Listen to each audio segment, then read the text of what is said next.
Claim your kingdom's Iron Throne, build your castle, raise an army, lead heroes into epic grand-scale wars against players around the world, and rule over the kingdom. Hi, my name is Mr. Smartdonkey, and welcome to my introduction of Iron Throne, a mobile game for iOS and Android. Before we get going, I must disclose with you that this video is sponsored by Netmarble, the creators of the game. That said, whenever I do a sponsored video, I try to be fair and attempt to focus on providing information about a game rather than sharing my opinion, as I don't want to influence people in either direction, and you're perfectly capable of evaluating a game for yourself. I should also mention that I'm using an emulator to play the game on PC because it makes for a much easier time recording the game. But I've also played the game on my own iPhone 6s, and it runs amazingly well. Now that the disclaimers are out of the way, let's get cracking. Starting with the basics, what exactly is Iron Throne? The developers describe it as an RTS meets MMO, which is a fairly accurate description, but allow me to elaborate. There are many different gameplay modes, starting with the castle, where you upgrade your buildings, recruit your units, and gather your resources. The world map, where you send your heroes to kill monsters, and your armies to gather resources or destroy enemy strongholds. The battlefield, where you'll progress the fully voiced story through dimensional battles, enter the arena to fight offline battles against other players, and join Battle Royale and Team Deathmatch to fight online battles against other players in real time. Finally, there's the town, where you will control the hero Lauren and take your own quests RPG style, defending the town from unwelcome threats. This is only scratching the surface though, and in reality there's so much more to do. So let's go into some details, starting with the castle. This is a big one. The castle serves as your main hub, and it's where you'll spend most of your time. As I mentioned before, this is where you will upgrade your buildings, recruit your units, and gather your resources. But in reality, that's just the beginning of it. Take gathering resources. The most basic form of that is constructing farms, lumberyards, quarries, iron mines, and silver mines. But you also acquire resources by completing the literal infinite number of challenges and quests. Challenges are unavoidable and are completed by simply playing the game, upgrading your buildings, defeating monsters, increasing gather rates, you name it, it's there.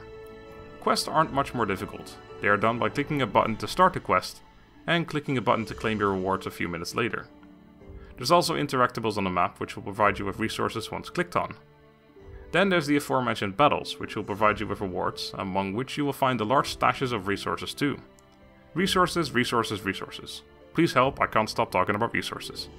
While we're on the subject, how about spending some resources? This can be done by doing things such as research, which will in turn increase your resource gather rate, how well your troops do in battle, and how fast your construction gets done. You can spend resources upgrading your buildings, of which there are dozens. The resource acquiring buildings we talked about before, unit recruitment buildings, research facility, the Hall of War, an embassy, a command center, a temple, an inn, a forge, a watchtower, walls, the citadel itself. Needless to say, there's a lot of buildings, all fulfilling different roles. But in favor of not turning this into an hour-long video, I'd recommend letting the game explain them to you once you try it out. It does a fantastic job of holding your hand while you're still learning the game. Let's step away from the safety of our castle and explore the world.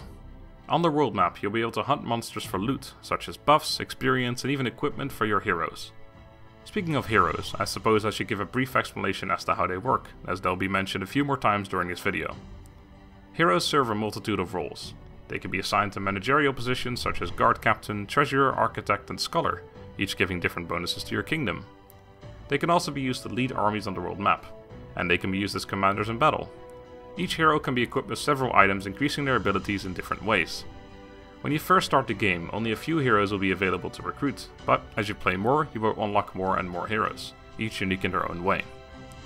Now that you understand the basics, let's move on. Besides hunting monsters, you can also send your army out to destroy enemy strongholds. Both AI as well as players can be attacked. You'll select a hero to lead your troops and then give him troops to command. You'll even be able to send dragons with your army once you reach a certain point. Defeating enemy strongholds will give you a bunch of rewards such as resources, crafting materials, buffs, and even units that you'll be able to use yourself. Finally, on the world map, you're able to send forces out to gather large amounts of basic resources or small amounts of gold. Stepping back from the big bad world, let's jump into something a little more exciting, the battlefield.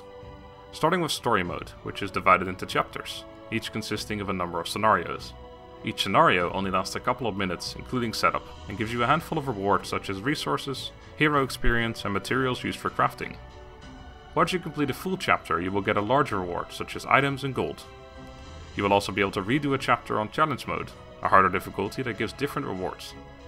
The arena is the second mode, which unlocks after you've completed the second chapter of the story mode. This is where you do offline battle against other players. You can set up a defensive squad to defend against enemy attacks, and if they manage to beat your army, you'll be able to exact revenge on theirs. Of course, you're also able to be the offender, attacking other players' defensive armies. You get a limited amount of gauntlets to attack people with, and gain more every few hours, and you're also able to purchase more with gold, which can be obtained either through gameplay or by spending real money. Winning several battles in a row will give you a winning streak buff, which gets better with every 2 wins up to 10. The arena consists of seasons, each lasting 4 weeks, and gives rewards at the end to those who have done well. There are also smaller weekly rewards giving out to everyone that won at least 10 battles, with better rewards for the top 100 players.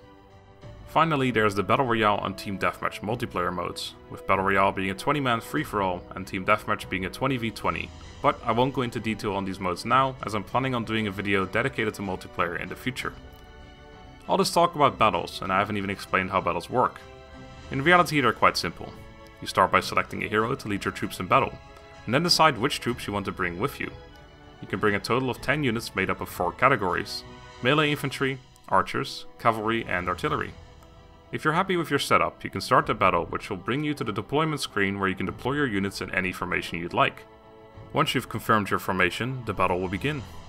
Most of the battle is cinematic, and there's not much you can do in the way of tactics, but you do have access to a few abilities, which can be used as long as you have the mana for it. That's about it. As I said, rather simple, but still tactical in its own way.